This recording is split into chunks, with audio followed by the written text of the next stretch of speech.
નમસ્કાર, હું પ્રવીણ. વરસાદની અપડેટથી બુલેટિનની શરૂઆત કરી કેમ કે આવનારા 4 થી 5 દિવસો માટે ભારેથી અતિભારે વરસાદની આગાહી કરવામાં આવી છે અને આગાહી એક પછી એક થઈ રહી છે. દક્ષિણ ગુજરાત અને સૌરાષ્ટ્રમાં પણ વરસાદની આગાહી કરવામાં આવી છે. અમુક વિસ્તારોમાં છૂટાછવાયા વરસાદની આગાહી કરવામાં આવી છે. આજે પણ સાંજે ઘણા વિસ્તારોમાં ભારે પવન સાથે વરસાદ થયો હતો. 15 થી વધુ જિલ્લામાં યલો અને ઓરેન્જ એલર્ટ વરસાદનું આપ્યું છે. છેલ્લા અમુક દિવસોથી ભારે ગરમીનો અહેસાસ થઈ રહ્યો છે. અમરેલી, ભાવનગર, નવસારી અને વલસાડ જિલ્લામાં ઓરેન્જ એલર્ટ અપાયું છે. તો રાજકોટ, જૂનાગઢ, ગીર સોમનાથ અને ભરૂચમાં પણ યલો એલર્ટ જારી કરાયું છે.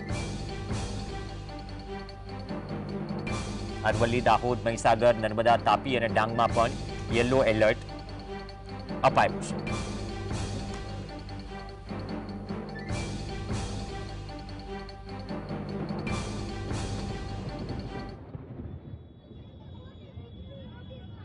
મોડી સાંજે ભારે વીજળી સાથે કડાકા ભડાકા સાથે વરસાદ થયો.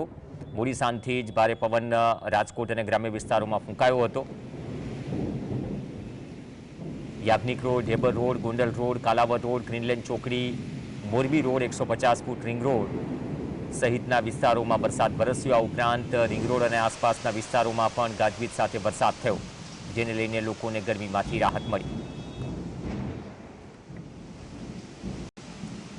તો આ તરફ હાલાકીના દ્રશ્યો છે. લોકેશન નથી પરંતુ ઘટના રાજકોટની છે. ભારે વરસાદ પછી જે સ્થિતિ સર્જાય તે હાલાકી આપનારી છે. પહેલા જ વરસાદે આ પ્રકારની સ્થિતિ. રૈયા રોડ સહિતના વિસ્તારોમાં આ સ્થિતિના કારણે સૌથી મોટો સવાલ એ છે કે દર વખતે રાજકોટ મહાનગરપાલિકા કરોડો રૂપિયા પ્રી મોન્સૂન કામગીરી પાછળ ખર્ચે છે, છતાં પણ ગાડીઓને ધક્કો મારીને જવું પડે છે અથવા તો ગાડીઓ બંધ થાય છે.